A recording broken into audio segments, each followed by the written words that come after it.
కల్తీ నెయ్యి వ్యవహారం రోజుకొక మలుపు తిరుగుతుంది. తిరుమల లడ్డు కల్తీ నెయ్యి వ్యవహారం ప్రస్తుతం కాణిపాకం, శ్రీకాళహస్తితో పాటు రాష్ట్రంలో ఉన్న ప్రముఖ ఆలయాలకు కూడా చేరిన పరిస్థితి అయితే ఉంది. ప్రస్తుతం ఇది రాష్ట్ర వ్యాప్తంగా కూడా భక్తుల మనోభావాలను దెబ్బతీసే విధంగా ఈ కల్తీ నెయ్యి వ్యవహారం ఉందన్నటువంటి అభిప్రాయం అటు భక్తుల్లో కూడా వ్యక్తమవుతోంది. ఈ నేపథ్యంలో మనతో మాట్లాడేందుకు కాణిపాకం దేవస్థానానికి సంబంధించి అక్కడ స్థానిక నియోజకవర్గ ఎమ్మెల్యే పూతలపట్టు ఎమ్మెల్యే మురళి గారు మనతో ఉన్నారు. ఆయనతో మాట్లాడే ప్రయత్నం చేద్దాం. మురళి గారు చెప్పండి, ప్రధానంగా తిరుమల లడ్డూలోనే కల్తీ నెయ్యి వ్యవహారం నడిచిందనేది ఇప్పటివరకు ఉన్నటువంటి వాదన. కానీ ఇప్పుడు రాష్ట్రంలో ఉన్నటువంటి అన్ని ఆలయాల ప్రసాదాల్లో ఈ కల్తీ నెయ్యిని వాడారు అనేది ప్రస్తుతం బయటకు వస్తూ ఉంది.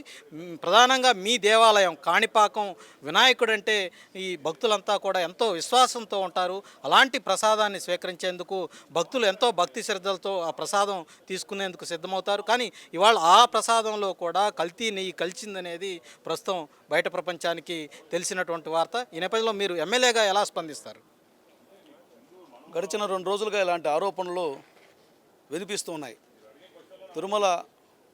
తిరుమలలో నెయ్యికి ఎవరైతే టెండర్లు దక్కించుకున్నారో, ఎవరైతే సరఫరా చేశారో అది కల్తీ నెయ్యి అన్నటువంటి వివాదం వచ్చి దానిపైన విచారణ షురూ చేసి అనేక ఒళ్ళు గగురు పొడిచే అనేక విషయాలు వెలుగులోకి వచ్చిన తర్వాత వారి ద్వారా మధ్యలో ఒక ఏజెన్సీ శ్రీకాళహస్తి, కాణిపాకం, ద్వారకాల తిరుమలలో ఉన్నటువంటి ఆలయాల లడ్డు తయారీలకి అవసరమైనటువంటి నెయ్యి కూడా సరఫరా చేసిందన్నటువంటి విషయాలు వెలుగులోకి వస్తూ ఉన్నాయి.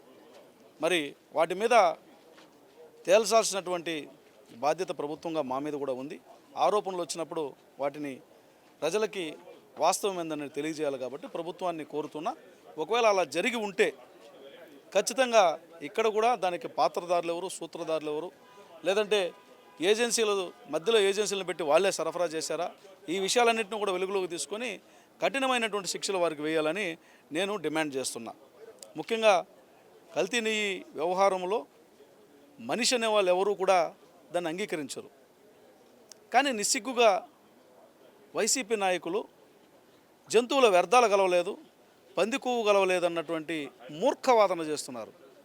అసలు పాలే లేకుండా ఆ పాలుగాంచి పెరుగు చేసి నెయ్యిగా మార్చి కరగదీసి వెన్న చేయలేదురా నాయనా, అది పూర్తిగా కెమికల్తోనే సృష్టించబడినటువంటి ఒక పదార్థము, అది నెయ్యే కాదని దర్యాప్తు సంస్థలు నిగ్గు తేలుస్తుంటే నిస్సిగ్గుగా జంతువులు కొవ్వగలవలేదు లేకపోతే ఇంకొకటి కలవలేదని మాట్లాడుతున్నటువంటి విధానం అసలు అతి జుగుప్సాకరమైనటువంటి విషయంగా నేను భావిస్తున్నా.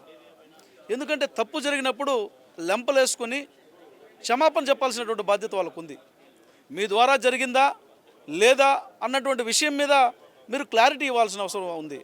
అలాంటిది వదిలిపెట్టి నివేదిక ఒక రకంగా ఉంటే ప్రజలకు మీరు ఒక రకంగా చెప్పాలన్నటువంటి ఆలోచన చేయడం అయితే ఉందో అది మహాపాపము.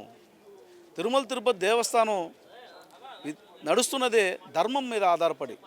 చట్టం ధర్మాన్ని రక్షించడం కోసం అవసరమైనటువంటి చట్టాలే ఉన్నాయి అక్కడ.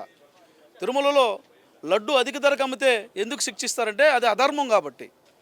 అంటే ధర్మాన్ని కాపాడడం కోసం అవసరమైనటువంటి చట్టాన్ని అక్కడ తీసుకురావడం జరిగింది.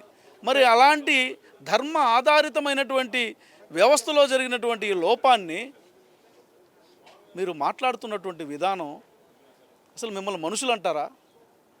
మీకు సిగ్గు శరముందా? మానవత్వం ఉందా? ఆలోచించుకోమని కోరుతున్నా. ఇప్పటికైనా మించిపోయింది లేదు. జరిగిన తప్పుకు లెంపలేసుకొని జగన్మోహన్ రెడ్డి అలాగే 2 చైర్మన్లు గుండు గుయించుకొని శ్రీవారి భక్తులకు క్షమార్పణ చెప్పాలని డిమాండ్ చేస్తున్నా. అంటే నెయ్యిలో దండుకునేందుకే నిబంధనలన్నీ కూడా మార్చేశారు అన్నటువంటి ఆరోపణలు కూడా వినిపిస్తాం. అంతే కదా, చాలా స్పష్టంగా ఉంది కదా. దోచుకున్నోడుకు దోచుకున్నంత అని నువ్వు ఒకడు, ఆ బోలే బాబా ఒకడు, ఇంకొకడు, అందరూ కలిసి పాలే లేకుండా నెయ్యిని తయారు చేయడం అంటే దోచుకోవడం కాక ఇంకేముంది? దోచుకోవాలని ఉద్దేశం లేకపోతే పాలు కొని కాచి పెరుగు చేసి దాంట్లోంచి వెన్న తీసి చేస్తే నెయ్యి వస్తుంది. అదేది జరగలే కదా. జరగలేదంటే దోచుకోవాలన్నటువంటి ఉద్దేశమే. తిరుపతి దేవస్థానం కోటాను రూపాయల నిధులు ఉన్నాయి కాబట్టి దాంట్లో ఎక్కువ భాగం శ్రీవారి ప్రసాదాల కోసం, భక్తులకు అవసరమైనటువంటి ప్రసాదాల కోసం వాడతారు కాబట్టి అందులో అధిక భాగం నెయ్యి ఉంది కాబట్టి దానిపైన దృష్టి పెడితే, నిబంధనలను పక్కన పెడితే కాసిన రోజులు మనం ధర్మం మనం పాటించకపోతే జోబులు నింపుకోవచ్చు, గల్లా నింపుకోవచ్చు అన్నటువంటి ఉద్దేశం కాక ఇంక మరొకటి ఏముంది ఇక్కడ. కాబట్టి దీనిపైన సమగ్రమైనటువంటి దర్యాప్తును ప్రభుత్వం షురూ చేయాలని కోరుతున్నా. అంటే ఇప్పటి వరకు తిరుమల ఒక్కటే అనుకున్నారు. ఇప్పుడు రాష్ట్రంలో ఉన్నటువంటి చాలా దేవాలయాలకు కూడా ఇదే కల్తీని సప్లై చేసినటువంటి పరిస్థితి. దీని వెనుక కోట్లాది రూపాయలు చేతులు మారాయి అనేది ఒక ఆరోపణ ఉంది. దీనికి సంబంధించి ఈడీ కూడా రంగంలోకి దిగి పూర్తి స్థాయిలో దర్యాప్తు చేయాలంటారా ఏంటి? ఎందుకంటే దీంట్లో కోట్లాది రూపాయలు డబ్బులు చేతులు మారాయన్నటువంటి ఆరోపణలు కూడా వస్తున్నటువంటి నేపథ్యం. అంటే మనం పురాణాలు, ఇతిహాసాలు చూస్తే పాపం ఎలా వెంటాడుతుంది అనేది చాలా స్పష్టంగా కనబడుతుంది. ఈరోజు ఒక తిరుమల తిరుపతి దేవస్థానంలోనే ఇలా జరిగిందని అనుకుంటున్నటువంటి సమయంలో ప్రముఖ క్షేత్రాలకన్నిటికీ వీరి ద్వారానే సరఫరా చేయబడిందంటే దేవుడు కన్ను తెరిచాడు. దేవుడు ఈ దుర్మార్గుల జీవితాలపైన వేటు వేయబోతాడు. ఇప్పుడు ప్రకృతి ఏ విధంగా అయితే వినాశనం మొదలైనప్పుడు ప్రకృతి తన ధర్మాన్ని ఏ విధంగా చేస్తుందో, దేవుడు కూడా ఇన్ని రోజుల పాటు వీరు చేసినటువంటి పాపాలు పండి ఆ పాపాల ఫలితాలని ఏ విధంగా వాళ్ళకి శిక్షించాలన్నటువంటి విషయం మీద ఇవన్నీ దేవుడు వెలుగులోకి తెస్తున్నవే. దేవుడు మనుషుల ద్వారా వెలుగులోకి తెస్తున్నాడు. ఖచ్చితంగా ఇది కలియుగం. చేసిన తప్పుకు వారే శిక్ష అనుభవిస్తారు. అనుభవించక తప్పదు. అనుభవించండి రాజా. ఇప్పుడు ఈ కల్తీ దేవాలయాల్లో కూడా కల్తీ జరుగుతున్నటువంటి నెయ్యికి సంబంధించి అంటే వీటి మీద కూడా ఎట్లాంటి ఎంక్వైరీ ఈ ప్రభుత్వం చేయబోతుంది? సేమ్ ఎంక్వైరీ జరగాలని కోరుతున్నాం. ఇది ఆరోపణలు, నాకు ఇప్పుడు ఆరోపణలు వస్తున్నాయి. ఇట్లా కూడా సరఫరా చేశారని, మధ్యస్థంలో ఒక ఏజెన్సీ వారి దగ్గరనే తీసి సరఫరా చేసిందని ఒక ఆరోపణలు వస్తున్నాయి. ఆ ఆరోపణలు నిజమా కాదా మనం కూడా జవాబుదారీగా ఉన్నాం కాబట్టి చెప్పాలని కోరుతున్నాం. ఇవాళ జరిగినటువంటి బడ్జెట్ సమావేశంలో గవర్నర్ ప్రసంగాన్ని అడ్డుకునే విధంగా వ్యవహరించినటువంటి తీరు ఎట్లా, మీరు ఒక ఎమ్మెల్యేగా ఏ విధంగా చెప్తారు? గవర్నర్ ప్రసంగం ద్వారా ఆయన నేతృత్వంలోని రాష్ట్ర ప్రభుత్వం ఏం చేస్తూ ఉంది, ఏం చేయబోతుందని చెప్తారు.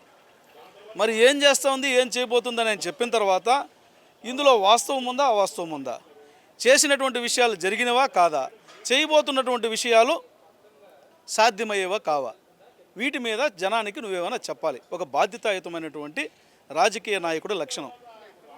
మరి గవర్నర్నే మాట్లాడనివ్వకుండా స్పీకర్లని అవమానించే రీతిలో మిగిలినటువంటి సభ్యులందరూ ఉన్నటువంటి సభలో అమర్యాదగా, అనెతికల్గా, ఇష్టానుసారంగా ప్రవర్తించడం అంటే ఇది ప్రజలు మీకు ఇచ్చినటువంటి అవకాశాన్ని దుర్వినియోగం చేయడం. సో ఒకసారి చూశారు, ఇంకోసారి సభలోకి వచ్చే అవకాశం కూడా ఇవ్వరు. సో అక్కడికి తెచ్చుకున్నటువంటి మీకు గుండు సున్నా వచ్చే ఎన్నికలు అని చెప్పి తెలియజేస్తున్నాం. ఇది మొత్తానికి పూతలపట్టు శాసనసభ్యులు మురళి చెప్తున్నటువంటి పరిస్థితి. అయితే తిరుమలలో జరిగినటువంటి ఏదైతే కల్తీ నెయ్యి వ్యవహారం ఇప్పుడు రాష్ట్రంలో ఉన్నటువంటి అన్ని దేవాలయాలకు పాకినటువంటి పరిస్థితి ఉన్నటువంటి నేపథ్యంలో దీని మీద తక్షణమే పూర్తి స్థాయి దర్యాప్తు అయితే జరపాలని కూడా మురళి డిమాండ్ చేస్తూ ఉన్నారు. ఇవాళ గవర్నర్ బడ్జెట్ ప్రసంగానికి సంబంధించి వైసీపీ ఎమ్మెల్యేలు వ్యవహరించినటువంటి తీరు కూడా సరైనది కాదన్నటువంటి అభిప్రాయాన్ని ఆయన వ్యక్తం చేశారు. ఏదేమైనప్పటికి కూడా రాష్ట్ర వ్యాప్తంగా సంచలనం సృష్టించినటువంటి ఈ కల్తీ నెయ్యి వ్యవహారం మీద లోతైనటువంటి దర్యాప్తు జరగాల్సినటువంటి అవసరం ఉందన్నటువంటి అభిప్రాయాన్ని కూడా పూతలపట్టుకు సంబంధించి అక్కడ కాణిపాకం స్థానిక ఎమ్మెల్యేగా ఉన్నటువంటి మురళి డిమాండ్ చేస్తున్నటువంటి పరిస్థితి అయితే ఉంది. వీడియో జర్నలిస్ట్ రంగాతో రామకృష్ణ, సిటీ 24x7 అమరావతి.